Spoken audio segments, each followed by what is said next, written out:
আমি মোহাম্মদ মাসুদের কাছে জানতে চাচ্ছি, প্রথম ভোটকে আপনি কতটুকু গুরুত্ব দিচ্ছেন?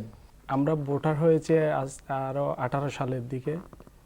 তখন থেকে জাতীয় নির্বাচনে কখনো তো ভোট দেওয়া দূরের কথা, ভোট সেন্টারের আশেপাশেও তো যাইতে পারি নাই।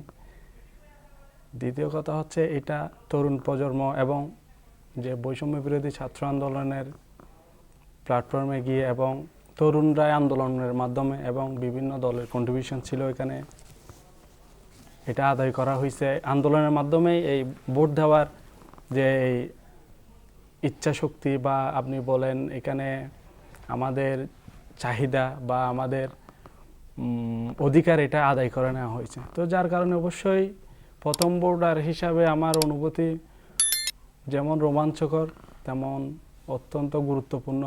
দেশের কোন দিকে গতিপথ যাবে এটা নির্ধারণ করে যেতে পারবো, সেজন্য আমার অবশ্যই ভালো লাগছে।